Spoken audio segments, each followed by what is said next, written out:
Thanks to everyone who have subscribed. If you have not, please do. And thanks for coming out here. I really appreciate you.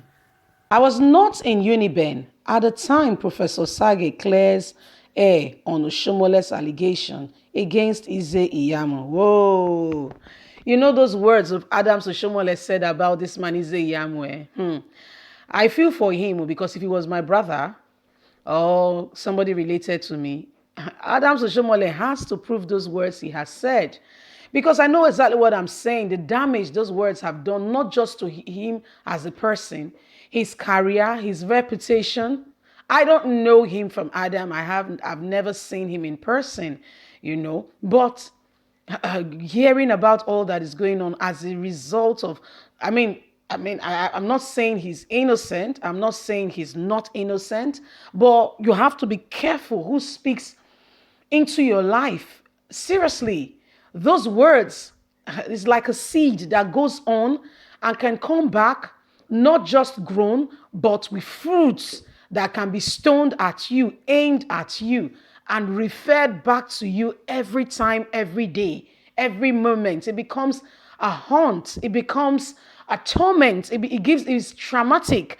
You sleep and you are thinking about it. I wonder what is going on in his mind psychologically, because you might just be reading the news, you might just be hearing the news, you might just be hearing this is national, not just local, say Nigeria, international. When you say Osage Iyamu, what you hear about him, and just imagine that you are his son or daughter, and somebody say, "Oh, I'm meeting. How are you, sir? My name is Isabella Isaac Iyamu. Oh, is he the Iyamu of Edo State?" Just have a wide think and just imagine. So you get the picture. Yes, you get the picture. Anyway, guys, good morning, good afternoon, good evening. It's just, it just keeps reoccurring again and again, and it's just like a cycle. And he's a human being, and I think maybe she just faces pastoral work. I don't know. Let's continue with the news and get all the details. Don't forget to subscribe, please, and thumbs up. Yeah, we appreciate you. I was not in Uniben at the time Professor Sagay clears air on Oshiomhole's allegations against Iyamu.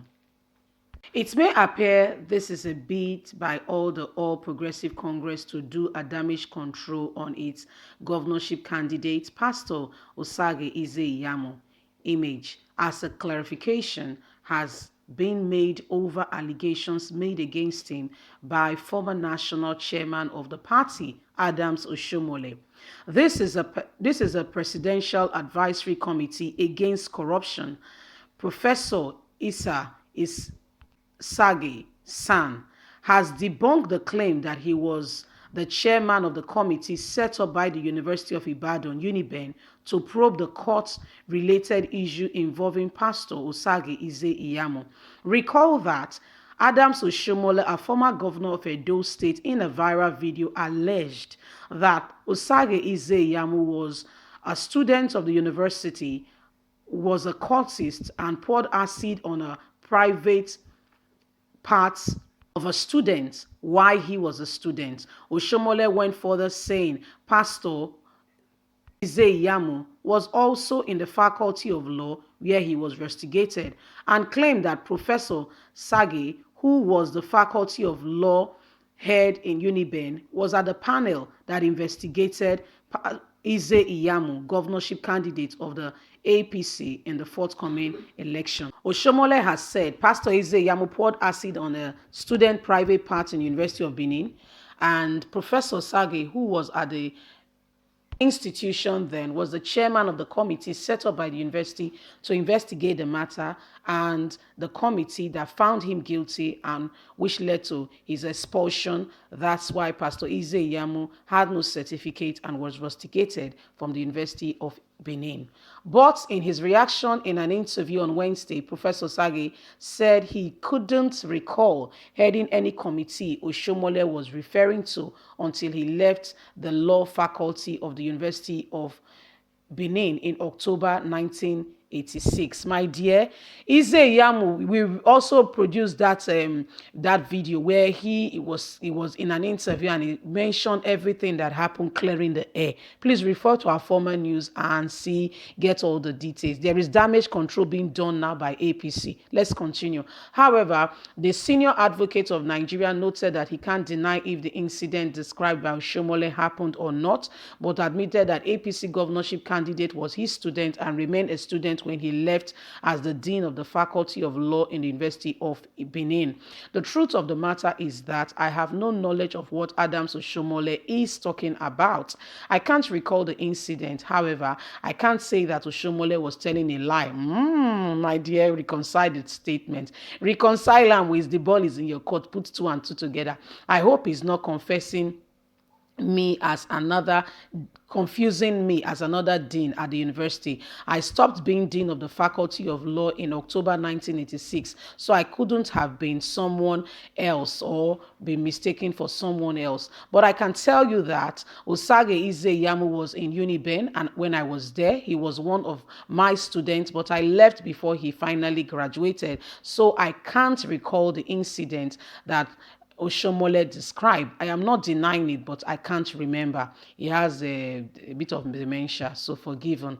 I mean, dementia, you can't, I mean, it's a medical condition. People forget partially and they remember, it is what it is. There's nothing you can do about it. It's certified by medical professional that there is a disease called dementia where somebody temporarily forgets events, reality that really happened. Evidence has been there, but I mean, they've forgotten that it is what it is. On the governorship election slated for September 19, Professor Sagay said for peaceful polls, adding that it should be an affair of peaceful election and not a death affair, so that the governors and the candidates and stakeholders should remain at peace. Civilians should approach the polls in peace and the campaign should go on peacefully. He's a man of peace, and that was all he said. Peace, peace, peace. My dear, you've heard it all. APC have said, well, I was not there. I don't know what Adams Oshiomhole was talking about. I was a dean of the Faculty of Law till 1986 when I left, but there's nothing I can't remember. This is a vivid case, even at that time. 1986. It's not like now that kidnapping, killing, and what have you is rampant. That is not like a everyday affair. Then, if something happens, everybody knows about it, and this, it stays on. There are some memories that stays long because of the advert of the effect and the cruelty of the things. It just stays with you. I remember precisely one of those days when I was returning from school going home, and I don't want to say the name of the place and all that for purpose of publicity. And along one bridge there was an accident, and guess what? The vehicle I was taking was right behind the front of this private vehicle saloon car, and all of a sudden we just saw the car. I don't know if the man slept or something. The car just went up, and you see the car, I mean, it was like a film, yes, like a film, go straight into the river. And guess what? My boss, the vehicle I was in stopped, everybody came down. But thank God the bridge was a popular place where there's a lot of people. Boys ran into the water, tried to rescue the man out of, and I was just shouting. So that's a memory that still, because what came to me was that I was like, this could be my father. I was still in school. I needed somebody, I mean, my school fees has to be paid. I know how it's been at home. So this is one person who is supporting us financially, supporting the family, and I know other family members that are depending on, so I just saw this man, a bit of middle-aged man, and I was just crying like I knew him. So such kind of memory don't leave you. As I'm saying it, I've been feeling emotional. Yeah. There are some events that sticks with you. So if something like this happened in the 80s, I want to believe that it was not a rampant thing, and cultism is not as it is now. They still have, when it started, it was a fraternity way of peace, people like-minded coming together to pick out, to do things that, relate to them. So if for nothing, for argument's sake, yes, If anything like that has happened, it's not something to be, he said he has dementia, there's nothing we can do about it. So my people, this is what is happening day in, day out. We bring you up to date with all that is going on in Nigeria and across the world. Anyway, my people, what do you think? The man said he has forgotten. He has forgotten. He has forgotten. Now you'll do something about him. Nothing. God bless you. Have a fantastic day. Bye for now.